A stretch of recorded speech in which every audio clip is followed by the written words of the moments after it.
नमस्कार दोस्तों, स्वागत है आपका हमारे चैनल पर। तो हमारी आज की कहानी है कौशल, मुंशी प्रेमचंद की कहानी। तो चलिए शुरू करते हैं। पंडित बालक राम शास्त्री की धर्मपत्नी माया को बहुत दिनों से एक हार की लालसा थी और वह सैकड़ों ही बार पंडित जी से उसके लिए आग्रह कर चुकी थी, किंतु पंडित जी हीला हवाला करते रहते थे। यह तो साफ साफ ना कहते थे कि मेरे पास रुपए नहीं है। इससे उनके पराक्रम में बट्टा लगता था। तर्कनाओं की शरण लिया करते थे। गहनों से कुछ लाभ नहीं, एक तो धातु अच्छी नहीं मिलती, उस पर सुनार रुपए के 8-8 आने कर देता है। और सबसे बड़ी बात यह है कि घर में गहने रखना चोरों को नेवता देना है। घड़ी भर श्रृंगार के लिए इतनी विपत्ति सिर पर लेना मूर्खों का काम है। बेचारी माया तर्कशास्त्र ना पढ़ी थी, इन युक्तियों के सामने निरुत्तर हो जाती थी। पड़ोसिनों को देख देख कर उसका जी ललचाया करता था, पर दुख किससे कहे। यदि पंडित जी ज्यादा मेहनत करने के योग्य होते तो यह मुश्किल आसान हो जाती, पर वे आलसी जीव थे। अधिकांश समय भोजन और विश्राम में व्यतीत किया करते थे। पत्नी जी की कटुतियां सुननी मंजूर थीं, लेकिन निद्रा की मात्रा में कमी न कर सकते थे। एक दिन पंडित जी पाठशाला से आए तो देखा कि माया के गले में सोने का हार विराज रहा है। हार की चमक से उसकी मुख ज्योति चमक उठी थी। उन्होंने उसे कभी इतनी सुंदर न समझा था। पूछा, यह हार किसका है? माया बोली, पड़ोस में जो बाबूजी रहते हैं उनकी स्त्री का है। आज उनसे मिलने गई थी, यह हार देखा, बहुत पसंद आया, तुम्हें दिखाने के लिए पहनकर चली आई। बस ऐसा ही एक हार मुझे बनवा दो। पंडित जी बोले, दूसरे की चीज नाहक मांग लाई, कहीं चोरी हो जाए तो हार तो बनवाना ही पड़े, ऊपर से बदनामी भी हो। माया बोली, मैं तो ऐसा ही हार लूंगी, 20 तोले का है। पंडित बोले, फिर वही जिद। माया ने कहा, जब सभी पहनती हैं तो मैं ही क्यों ना पहनूं। पंडित बोले, सब कुएं में गिर पड़े तो तुम भी कुएं में गिर पड़ोगी। सोचो तो, इस वक्त इस हार के बनवाने में 600 रुपये लगेंगे। अगर 1 रुपये प्रति सैकड़ा भी ब्याज रख लिया जाए तो 5 वर्ष में 600 रुपये के लगभग 1000 रुपये हो जाएंगे। लेकिन 5 वर्ष में तुम्हारा हार मुश्किल से 300 रुपये का रह जाएगा। इतना बड़ा नुकसान उठाकर हार पहनने से क्या सुख। यह हार वापस कर दो, भोजन करो और आराम से पड़ी रहो। यह कहते हुए पंडित जी बाहर चले गए। रात को एकाएक माया ने शोर मचाकर कहा, चोर चोर, हाय घर में चोर, मुझे घसीटे लिए जाता है। पंडित जी हकबकाकर उठे और बोले, कहाँ कहाँ, दौड़ो दौड़ो। माया बोली, मेरी कोठरी में गया है, मैंने उसकी परछाई देखी। पंडित बोले, लालटेन लाओ, जरा मेरी लकड़ी उठा लेना। माया बोली, मुझसे तुम्हारे डर के उठा नहीं जाता। कई आदमी बाहर से बोले, कहाँ है पंडित जी, कोई सेंध पड़ी है क्या? माया बोली, नहीं नहीं, खपरैल पर से उतरे हैं। मेरी नींद खुली तो कोई मेरे ऊपर झुका हुआ था। हाय राम, या तो हार ही ले गया। पहने पहने सो गई थी, मुए ने गले से निकाल लिया। हाय भगवान। पंडित बोले, तुमने हार उतार क्यों ना दिया था? माया बोली, मैं क्या जानती थी कि आज ही यह मुसीबत गिर पड़ने वाली है। हाय भगवान। पंडित बोले, अब हाय हाय करने से क्या होगा, अपने कर्मों को रो। इसीलिए कहा करता था कि सब घड़ी बराबर नहीं आती, ना जाने कब क्या हो जाए। अब आई समझ में मेरी बात। देखो, और कुछ तो नहीं ले गया। पड़ोसी लालटेन लिए आ पहुंचे।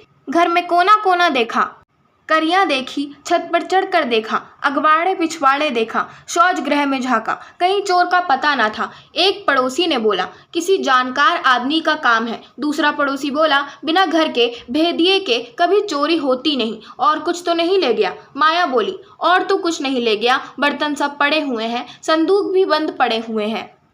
निगोड़े को ले ही जाना था तो मेरी चीजें ले जाता, पराई चीज ठहरी। भगवान, उन्हें कौन मुंह दिखाऊंगी। पंडित बोले, अब गहने का मजा मिल गया ना। माया बोली, हाय भगवान, यह अबजस बदा था। पंडित बोले, कितना समझा के हार गया, तुम ना मानी। बात की बात में 600 रुपये निकल गए। अब देखो भगवान कैसे लाज रखते हैं। माया बोली, अभागे मेरे घर का एक एक तिनका चुन ले जाते तो मुझे इतना दुख ना होता। अभी बेचारी ने नया ही बनवाया था। पंडित बोले, खूब मालूम है, 20 तोले का था। माया बोली, 20 ही तोले का तो कहती थी। पंडित बोले, बधिया बैठ गई, और क्या। माया बोली, कह दूंगी घर में चोरी हो गई, क्या जान लेंगी। अब उनके लिए कोई चोरी थोड़े ही करने जाएगा। पंडित बोले, तुम्हारे घर से चीज गई, तुम्हें देनी पड़ेगी। उन्हें इससे क्या प्रयोजन कि चोर ले गया या तुमने उठाकर रख लिया, पति आएंगी ही नहीं। माया बोली, तो इतने रुपए कहाँ से आएंगे। पंडित बोले, कहीं ना कहीं से तो आएंगे ही, नहीं तो लाज कैसे रहेगी। मगर की है तुमने बड़ी भूल। माया भगवान से मंगनी की चीज भी ना देखी गई। मुझे काल ने घेरा था, नहीं तो घड़ी भर गले में डाल लेने से ऐसा कौन सा बड़ा सुख मिल गया। मैं हूं ही अभागिनी। पंडित बोले, अब पछताने और अपने को कोसने से क्या फायदा। चुप होके बैठो। पड़ोसिन से कह देना घबराओ नहीं, तुम्हारी चीज जब तक लौटा ना देंगे तब तक हमें चैन ना आएगा। पंडित बालक राम को अब नित्य ही चिंता रहने लगी कि किसी तरह हार बने। यूं अगर टाट उलट देते तो कोई बात न थी, पड़ोसिन को संतोष ही करना पड़ा। ब्राह्मण से डाढ़ कौन लेता, किंतु पंडित जी ब्राह्मणत्व के गौरव को इतने सस्ते दामों न बेचना चाहते थे। आलस्य छोड़कर धनोपार्जन में दत्तचित्त हो गए। 6 महीने तक उन्होंने दिन को दिन और रात को रात नहीं जाना। दोपहर को सोना छोड़ दिया, रात को भी बहुत देर तक जागते। पहले केवल एक पाठशाला में पढ़ाया करते थे, इसके सिवा वह ब्राह्मण के लिए खुले हुए 101 व्यवसायों में वह सभी को निंदनीय समझते थे। पर अब पाठशाला से आकर संध्या समय एक जगह भागवत की कथा कहने जाते। वहां से लौटकर 11 से 12 बजे रात तक जन्म कुंडलियां, वर्षफल आदि बनाया करते। प्रातःकाल मंदिर में दुर्गा जी का पाठ करते। माया पंडित जी का अध्यवसाय देख देख कर कभी कभी पछताती कि कहां से कहां मैंने ये विपत्ति सर पर ले ली। कहीं बीमार पड़ जाएं तो लेने के देने पड़ें। उनका शरीर क्षीण होते देखकर उसे अब यह चिंता व्यथित करने लगी। यहाँ तक कि 5 महीने गुजर गए। एक दिन संध्याक समय वह दिया बत्ती करने जा रही थी कि पंडित जी आए। जेब से पुड़िया निकालकर उसके सामने फेंक दी और बोले, लो, आज तुम्हारे ऋण से मुक्त हो गया। माया ने पुड़िया खोली तो उसमें सोने का हार था। उसकी चमक दमक, उसकी सुंदर बनावट देखकर उसके अंतस्थल में गुदगुदी सी होने लगी। मुख पर आनंद की आभा दौड़ गई। उसने कातर नेत्रों से देखकर पूछा, खुश होकर दे रहे हो या नाराज होकर। पंडित बोले, इससे क्या मतलब, ऋण तो चुकाना ही पड़ेगा, चाहे खुशी से या ना खुशी से। माया बोली, यह ऋण नहीं है। पंडित बोले, और क्या है? बदला सही। माया बोली, बदला भी नहीं है। पंडित बोले, फिर क्या है? माया बोली, तुम्हारी निशानी। पंडित बोले, तो क्या ऋण के लिए कोई दूसरा हार बनवाना पड़ेगा?